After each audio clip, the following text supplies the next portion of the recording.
Have you ever considered a seasonal campsite? Well,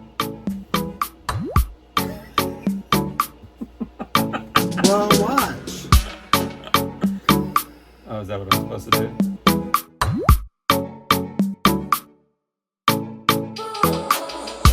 Hi, I'm Steven. I'm David. And we are Interracial Freedom. Be you, be happy, be free. So, we have talked a lot about our seasonal campsite that we'll be coming to when we begin our full-time RV living journey, starting hopefully within the next 4 weeks. But we know we actually have not spoken about what a seasonal campsite is, so that's what we're going to do now. So what is a seasonal campsite, and is it right for you?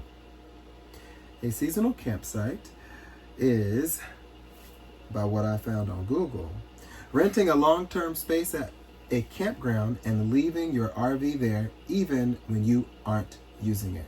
And that is what we do. So we've spoken about how we will be transitioning from our regular sticks and bricks home living to full-time RV living very shortly.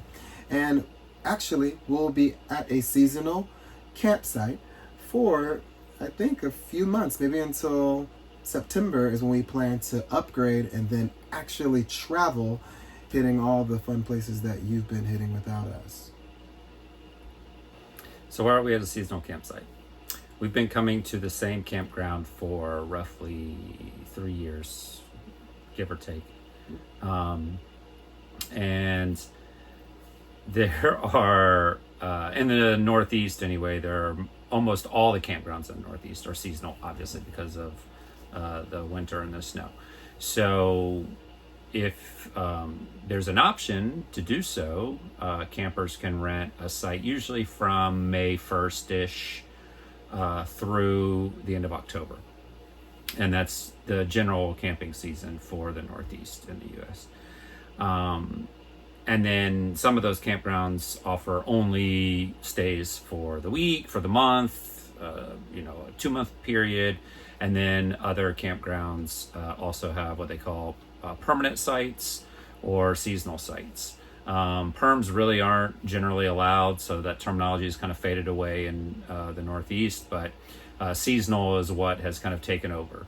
And a seasonal site is exactly what it says. It says that you're paying for this site number, the same exact spot for the entire season, from that entire May 1st to October 30th time frame. Now, do you have to be there every day? Of course not. But if you still live in a home and you also like to camp, seasonal sites can be very lucrative and very exciting to have, mainly because they're just easy. So at a seasonal site, your rig, your equipment, your RV, your travel camp, your travel trailer, whatever you're staying in, stays in that exact same spot for that entire time frame. And there's generally only a couple little rules, right? So like they don't want you to leave power hooked up the whole time in case there's a fire, electrical short, something like that. And obviously you're not in it. And then just as a safety precaution, of course, you don't ever want to leave your water running, with water pressure and things like that. So, but when you turn off those utilities, that's really it. Every single time you come to the campground, whether you're coming on a weekend basis with you, your spouse, your family, your kids, pets, whatever's going on, you show up and really all you have to do is just turn back on the water, turn back on the power, and you're done. So there's not a lot of taking the slides in and out, having to set up, whether you got outdoor rugs, picnic tables, fire pits, all that stuff, tear it down, set it up. You don't have to do any of that. Everything stays out. And it's just simply turning on a light switch and turning on a water spigot. And that's it. You're good. And that really is the beauty of a seasonal campsite, especially for those who live in New York like us. That's what drew us to our seasonal site, because we could easily come, just walk right in, turn on the utilities, as Dave said, and then begin our relaxing, enjoyable weekend. And it's a nice getaway every weekend that you know is yours, that you don't have to stress out about actually booking a campground site here, there. What about this place? It's always there waiting for you. What are the pros and cons? The pros, I think, really as we just spoke about, the biggest pro is that you don't have to move your RV. It is there. You don't have to trek back and forth and also do the hunt for a campsite in the high season time, which for the Northeast is that end of April to the end of October time.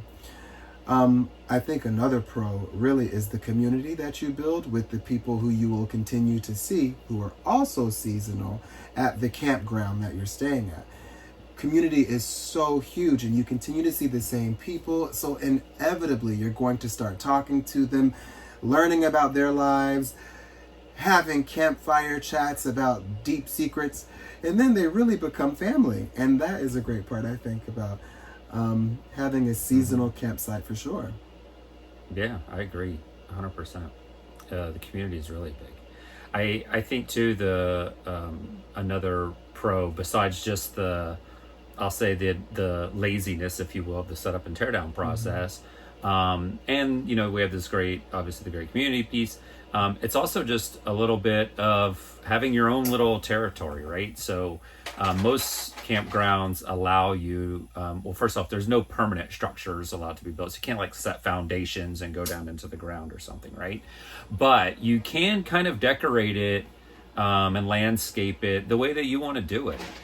So like, for example, and you'll see in a video I think we're going to pin up here on the corner that, we have an area that we left as black mulch, and we left it that way specifically for a reason, is because the ground can be hard and mulch is a little softer, and we have members of that friend community that Stephen was just talking about that come and may stay a weekend or 2 weekends on just our site alone.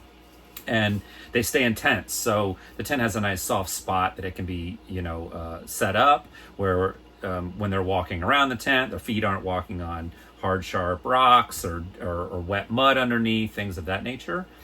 So I do like the idea that there's a little bit of flexibility there to kind of decorate it the way that you want, kind of set it up, hardscape it, landscape it.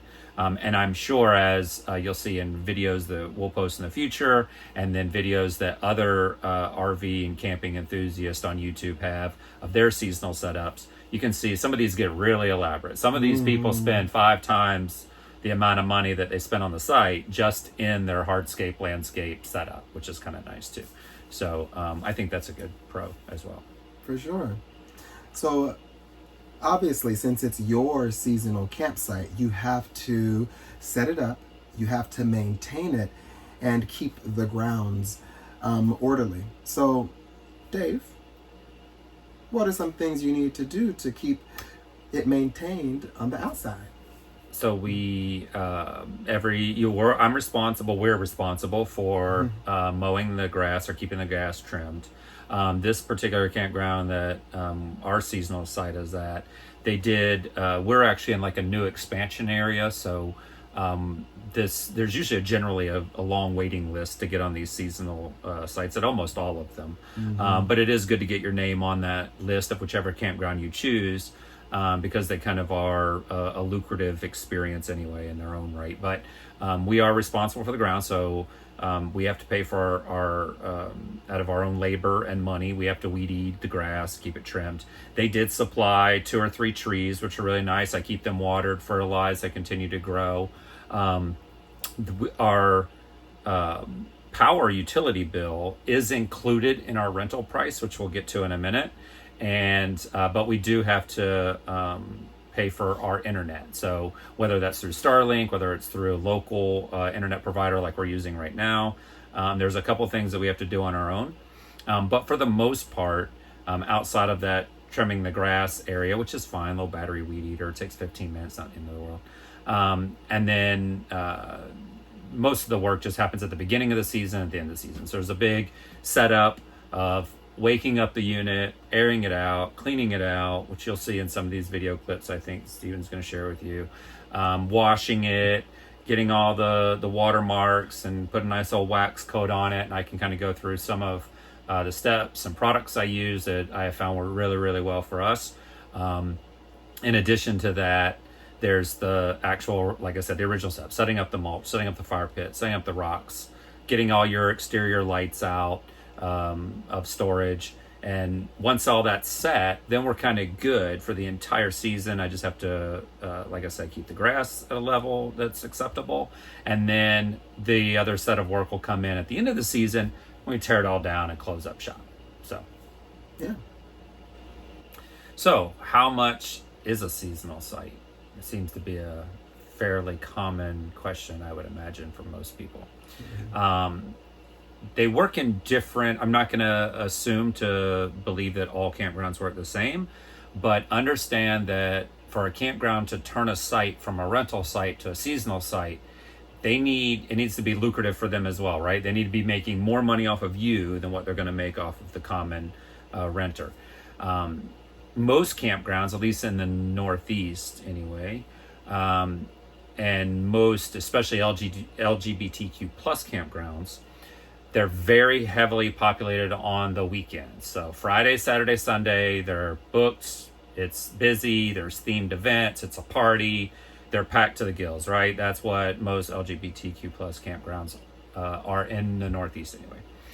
So our price at this particular campground would be the same as if we booked every single weekend.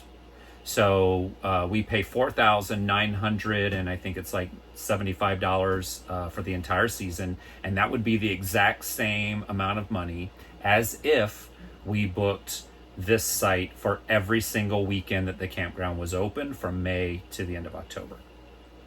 There's also an additional charge if we decide that we want to stay during the week.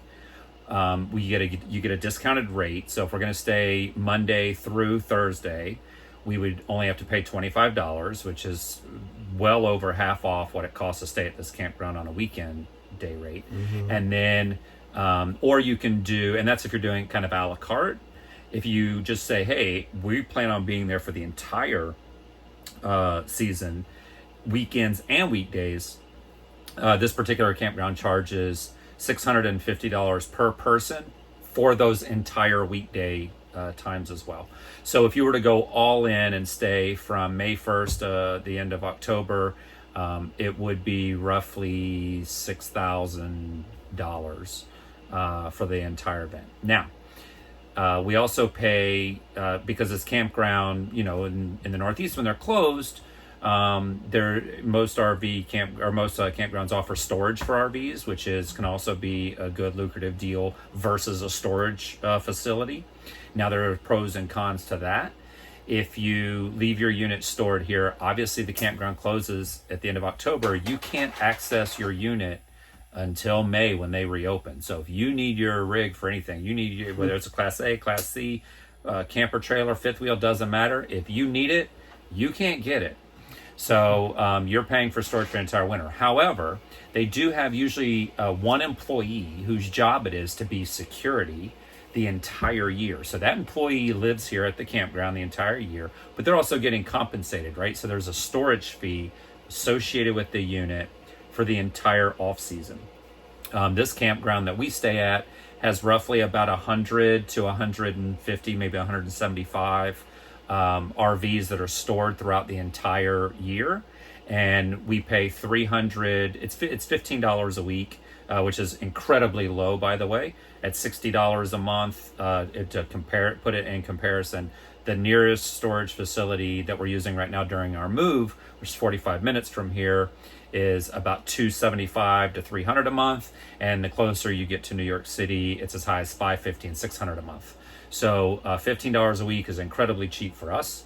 We're more than happy to pay that, and we know that our unit is stored at a location where there is a full-time person who is making sure that there's no riffraff coming in, nobody's trying to take anything, no vandalism, no break-ins from neighborhood kids, anything like that. So for us, it's really great. So the seasonal piece and the storage cost us like $5,200 total.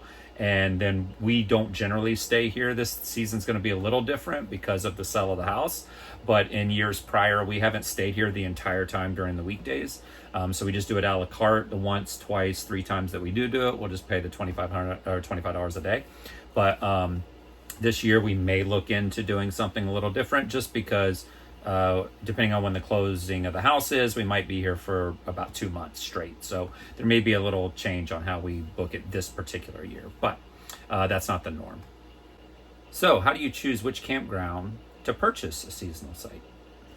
There are so many options for the very many types of campers out there, and you really need to weigh them carefully and make sure that they align with the needs of you, your spouse, your family, and your pets.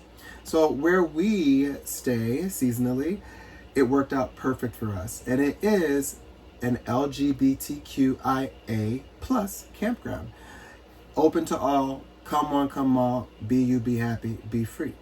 And there are actually many other gay campgrounds, LGBTQ campgrounds near this one. And we weighed the pros and cons.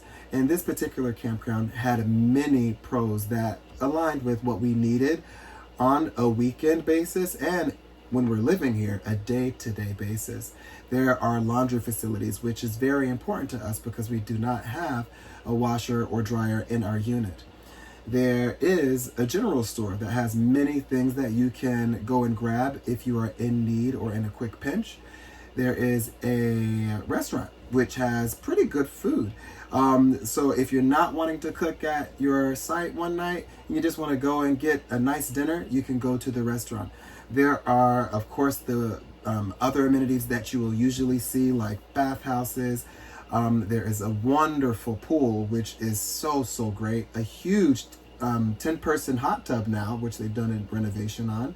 There is a workout area. All of these things are super important to us.